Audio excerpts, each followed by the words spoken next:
Suatu saat ketika Paulus dan Silas telah melewati Amfipolis dan Apolonia, mereka sampai di Tesalonika, di mana ada sebuah sinagogi orang Yahudi. Lalu sesuai kebiasaan Paulus, ia masuk ke antara mereka, dan selama 3 hari Sabat berbicara dengan mereka dari kitab suci, sambil menjelaskan dan membuktikan bahwa Kristus harus menderita dan bangkit dari antara orang mati dengan berkata, "Yesus ini yang sedang kuberitakan kepadamu adalah Kristus." Lalu sebagian dari mereka diyakinkan dan bergabung dengan Paulus dan Silas, bersama dengan sejumlah besar orang Yunani yang takut akan Allah dan tidak sedikit wanita-wanita terhormat. Namun orang-orang Yahudi menjadi iri hati dan mengajak beberapa orang jahat yang berkeluyuran di tempat umum. Mereka mengumpulkan banyak orang dan membuat kekacauan di kota, lalu menyerbu rumah Yason sambil mencari Paulus serta Silas untuk membawa mereka keluar kepada orang banyak. Ketika mereka tidak menemukan Paulus dan Silas, mereka menyeret Yason dan beberapa saudara seiman ke hadapan para pejabat kota dengan berseru, "Orang-orang ini yang telah mengacaukan dunia telah datang juga ke sini."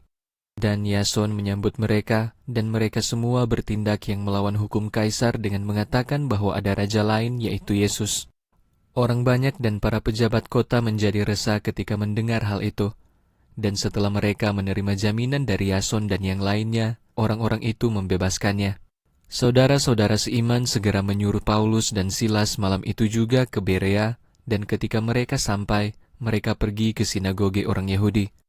Orang-orang Yahudi di sana lebih baik hatinya daripada orang-orang yang di Tesalonika karena mereka menerima firman dengan penuh semangat sambil menyelidiki kitab suci setiap hari untuk mengetahui jika hal-hal itu memang benar.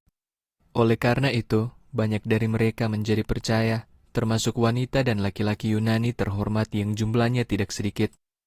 Akan tetapi ketika orang-orang Yahudi di Tesalonika mengetahui bahwa firman Allah juga diberitakan oleh Paulus di Berea, mereka pun juga datang ke Berea untuk menggoyahkan dan meresahkan banyak orang. Lalu dengan segera, saudara-saudara seiman menyuruh Paulus pergi sampai ke pantai, tetapi Silas dan Timotius tetap tinggal di sana. Orang-orang yang menemani Paulus membawanya sampai ke Athena, dan setelah menerima sebuah pesan dari Paulus untuk Silas dan Timotius agar datang kepadanya secepatnya, mereka pun berangkat. Sementara Paulus menunggu mereka di Athena, rohnya merasa disusahkan di dalam dirinya karena ia melihat kota itu penuh dengan patung-patung berhala. Oleh karena itu, ia bertukar pikiran di sinagoge dengan orang-orang Yahudi dan orang-orang dari bangsa lain yang takut akan Allah, serta di tempat umum setiap hari dengan orang-orang yang kebetulan ada di situ. Beberapa ahli pikir dari kelompok Epikuros dan Stoa juga bercakap-cakap dengannya. Dan beberapa berkata, "Apa yang ingin dikatakan si pembual ini?"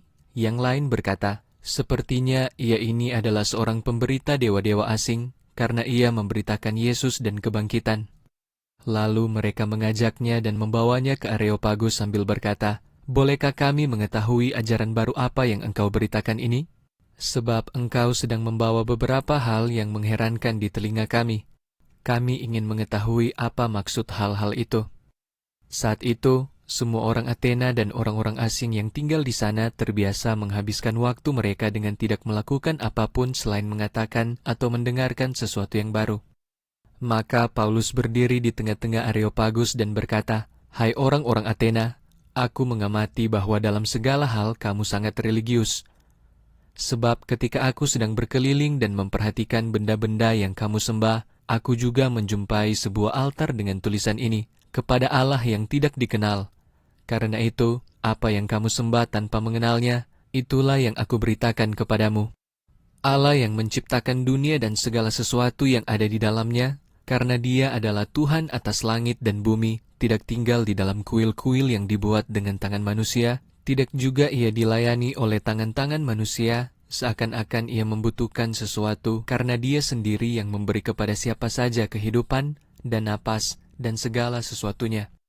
Dan Ia menciptakan dari satu orang semua bangsa umat manusia untuk tinggal di seluruh muka bumi ini, setelah menetapkan musim-musim dan batas-batas tempat hidup mereka, supaya mereka mencari Allah, dan jika memang mungkin mereka dapat menyentuhnya dan menemukannya sekalipun Dia tidak jauh dari kita masing-masing.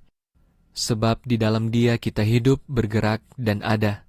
Seperti juga pujangga-pujanggamu sendiri yang berkata, karena kita ini juga adalah keturunannya.